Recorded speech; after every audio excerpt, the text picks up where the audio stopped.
ini merupakan panduan mengenai studi kasus untuk pengerjaan soal di mana studi kasusnya itu terkait dengan data yang dicari 30 hari sebelum kondisi darurat COVID, 30 hari sesudah darurat COVID.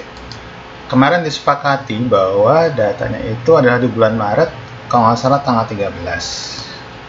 Ya. Nah, kemudian ini nanti kondisinya adalah mencari nilai rata-rata, median, modus, dan tren linearnya. Ya, tren linearnya.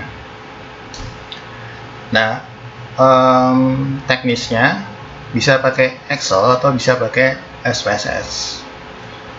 Data yang terkumpul nanti bentuknya akan seperti ini, before and after. Ya, ini ada. Ya, oke, ini ada. Ya, sama. Jadi before and after, ya, dan diminta untuk mengerjakan tadi nilai median, modus, dan sebagainya. Kalau saya harapannya adalah di sini kita akan menggunakan SPSS, ya, selain lebih mudah dan lebih cepat untuk mengolahnya. Untuk teknisnya, ketika kita masuk ke konteks teori manajemen keuangan di portofolio atau saham, kebanyakan teori pasti menggunakan closing price untuk menghitung pergerakan harga saham. Maka di data yang akan kita gunakan adalah data dari closing price. Sini ada contoh, ya, before COVID pada perusahaan kodenya PBID, dan after, ya, closing price juga ada sama. Nah, ini kita masukkan datanya ke data view dari SPSS-nya, ya, data view dan SPSS-nya. Jadi ini kita lihat semua yang before, kemudian klik kanan, copy, dan paste di kolom pertama. Begitu juga untuk yang after COVID. Ini kita klik kanan, copy, kemudian paste seperti itu. Jadi ini yang variabel 001 adalah yang before, 002 adalah yang after. Pindah ke lembar kerja variable view. Ya, di sini kita akan berikan nama, ini adalah kondisi yang before. Di sini adalah kondisi yang after. Tadi permintaan soalnya atau studi kasusnya adalah mencari nilai median, mean, dan modus. Ya, untuk SPSS mudah saja. Kita masuk ke main analyze, kemudian descriptive, kemudian masuk ke menu frequencies. Kita masukkan dua-duanya. Centang display frequency table kita hilangkan. Kemudian kita masuk ke menu statistik.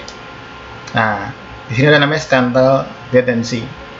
Biasanya pelaku investor atau saham itu menggunakan nilai rata-rata, nilai median, nilai modus. Tambahannya biasanya menggunakan varian data sama standar deviasi data. Ya, jadi di sini sudah di SPSS sudah terbantu dengan baik. Kita tinggal centang saja, continue and OK. Dan disinilah hasilnya. Oke. Di sini minnya 900, medianya segini, dan modusnya adalah ini gitu. Oke. Lanjut untuk data tampilan yang tren. Nah, trennya itu cenderung naik atau cenderung turun, ya, antara sebelum dan sudah. Bagaimana kondisi trennya itu cenderung naik atau cenderung turun. Nah, ini teorinya adalah kita akan melakukan namanya metode statistik uji beda, uji kondisi beda sebelum dan sesudah.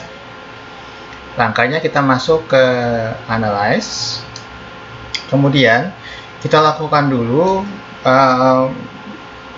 uji normalitas. Ya, uji normalitas itu merupakan uji yang mutlak yang merupakan syarat untuk pengujian beda.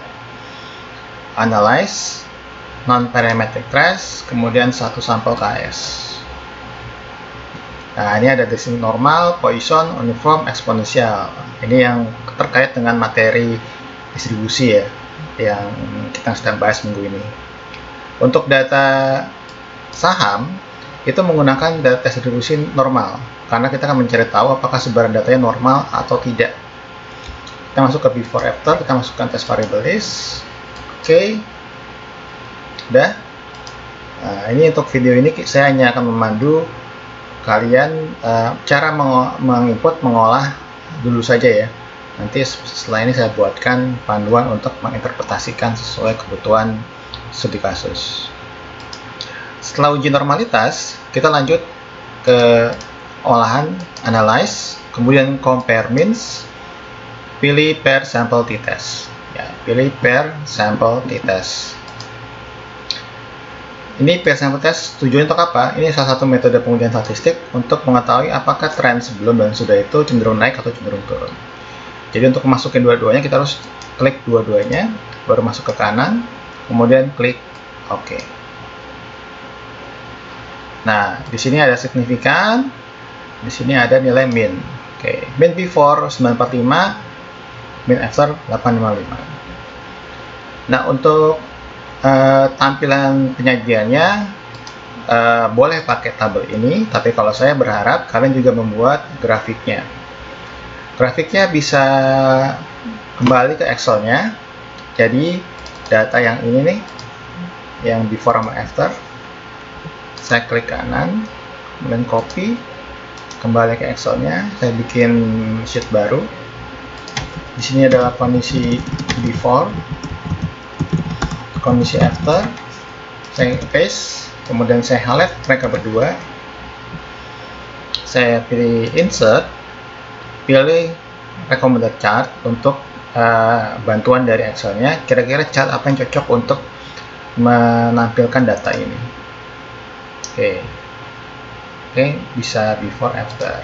Nah, jadi kalau saya sih lebih cocoknya coba apakah ya, saya lebih cocok pakai ini, pakai garis trennya cenderung turun. Jadi ini apa, tadi data harga saham untuk data PBID ya, data saham untuk PBID. Jadi tren yang dimaksud dengan soal ini adalah tren garisnya, apa cenderung naik atau cenderung turun. Namun berdasarkan data yang ada di sini, trennya cenderung turun ya, lumayan jauh segitu. Baik, cukup dulu untuk video cara mendapatkan data, kemudian memindahkan ke SPSS, mengolah data untuk jawaban soal ya. Ini min, median, modus beres. Kemudian ini untuk garis tren linear. Di deskripsi ada panduannya, kalian bisa baca, ada untuk langkah-langkahnya. Tapi kalau nanti ada pertanyaan, silakan di japri aja. Terima kasih.